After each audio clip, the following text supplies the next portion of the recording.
Assalamualaikum warahmatullahi wabarakatuh. Waalaikumsalam warahmatullahi wabarakatuh. Good afternoon. Good afternoon. Thank you for your attending here. Now I would like to present to you about English curriculum proposal based on needs analysis. So this material again from a thesis entitled English curriculum proposal based on needs analysis study of AFL learners in elementary grades at Escala Normal Superior Distrital Maria Montessori. So, before we're going further into my explanation about the correlation between the curriculum and the needs analysis of the students, I would like to explain to you the history of the curriculum. So, we know that the education and humanity are changed because when the humanity are changed, of course that the need and the development of people's mind is also increasing. That is why there is a need on the changing or the development of the education itself, especially the development of the curriculum. So the change, how to do it, and history and the social evolution of the humanity itself. So by those changes, we know that the implementation of a plan to achieve a change in humanity should also be changed. That is why now we have the curriculum that is always flexible and changing time by time. Next. So, what is the definitions of the curriculum? Basically, it is from a Latin word "carere," which means career or something that this between career. Or based on Rodriguez, curriculum is a research process in which needs of students are determined in order to organize plans in educational system. And based on Ruiz, the analysis and reflection about the characteristics of context, student, and resources, the definition of objective, and specification of means. So from this definition, we may notice that curriculum is organized plans in educational system that has specific needs and procedures. So curriculum is the plans on how that the education will be run in one semester in order to be able to reach some needs based on specific goals in a course. Next.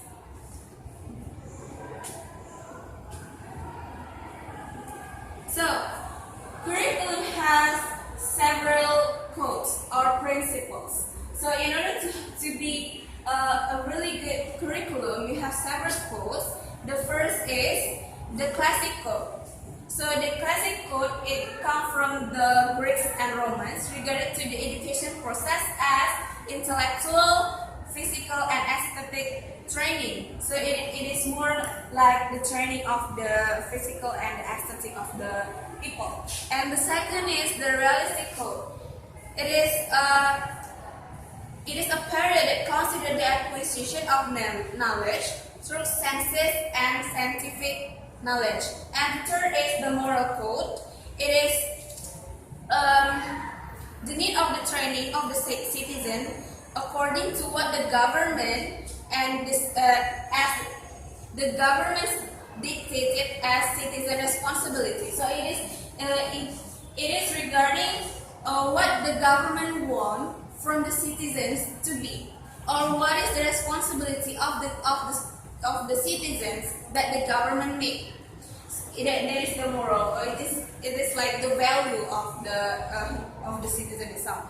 And the fourth is the rational code. It is the subject of government and economy requirements. So the education or the curriculum also help to fulfill the government and economy requirement on how that the curriculum will fulfill the need of the society. And the last is the hidden code. Hidden code is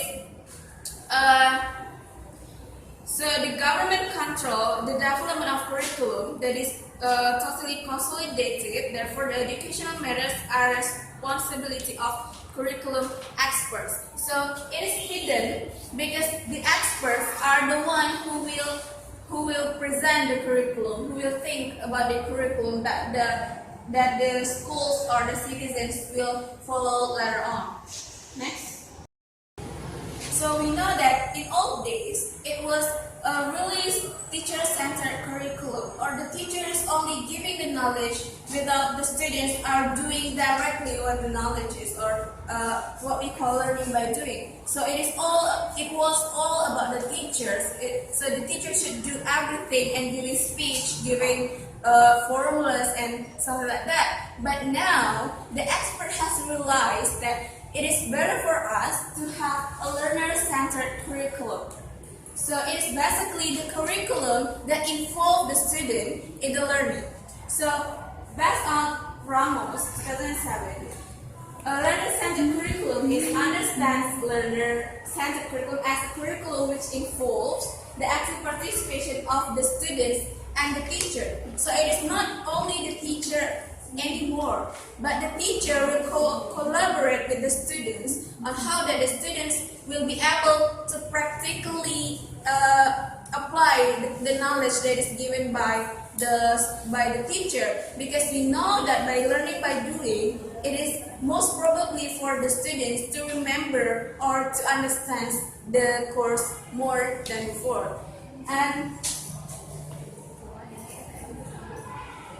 so when we are doing learner-centered curriculum or planning a learner-centered curriculum, of course that we have to consider the learner's preferences or the student's needs. So the learner's preferences consist of first learning styles. So we have, as a teacher or as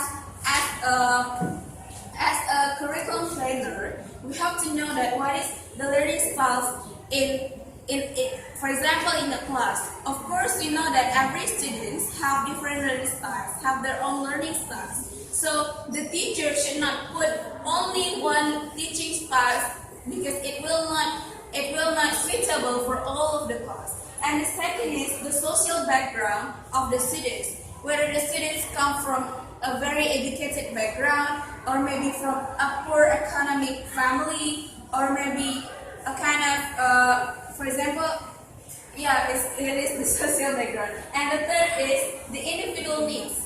So as a teacher, we should know that what is the need of the students. How, for example, if the student is smart and the student is not quite really smart, of course that their need of the knowledge is totally different. So we have to consider those things. So this is the diagram of how the student-centered learning works. So the teacher are giving experience to the students, whether it is individually or maybe in pairs, 2 persons, or maybe in groups. So the students can experience directly the knowledge. So the teacher only as facilitator in the classroom. Next.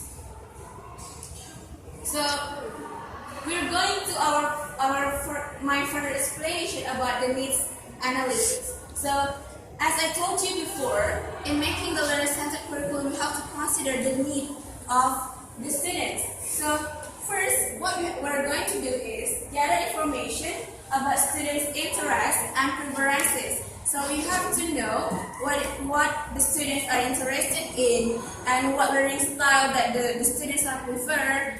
And the second is the identification and analysis of students' context and profile, students' weaknesses and strengths in terms of language. So we have to know what is the weaknesses of the students and also the strength of the students. We could not only consider the smart people or the smart students in a class. We should also consider the weaker students in a class. So we should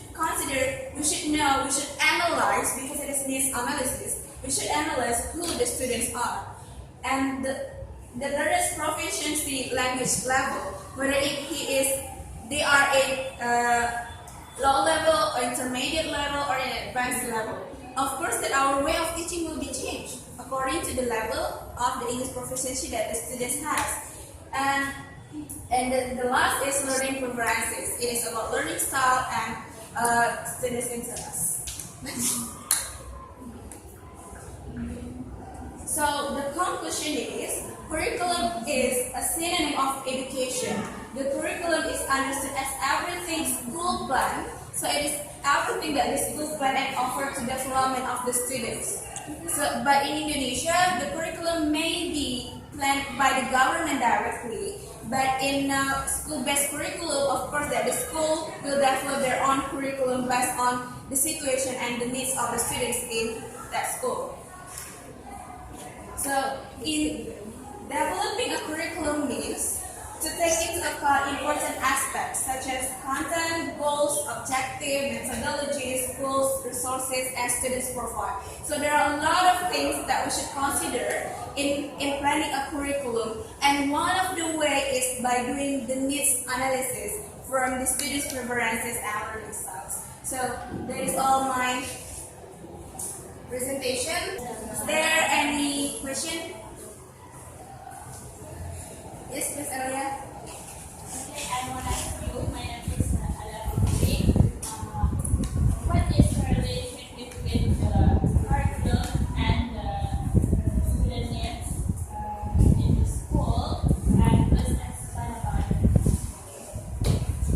Okay, so the question from Elia was, what is the correlation between the curriculum and the students' needs? The students and the needs of the student. So like I told you before, the curriculum should be suitable in where, what, and who to teach in a school or in a country. So on how that, because curriculum have goals, curriculum have objectives, curriculum have to have the suitable methodologies in order that we can reach the goal. So in reaching the goal, in implementing the right methodology, of course we should know the need of a school or the need of the student itself. So when we know the need of the students, of course that we will be able to determine what goal that we should reach. It should be a real goal. So if the student have a low capacity of a low English proficiency, of course we cannot put a high goal for the school or for the students, right? And also, if they have a low English proficiency, because of course we cannot make it really hard in the methodology or making it like an advanced class. And also we couldn't. When we do the needs analysis, we will know the students' preferences in the learning styles, and we will be able to determine what methodology or what strategy or what technique that are specifically suitable for a class or for a school. So that is on how that the curriculum planning and the needs analysis is very correlated, and they have a very strong relationship. Is that clear? Yes. Yeah. Is there any more question? No?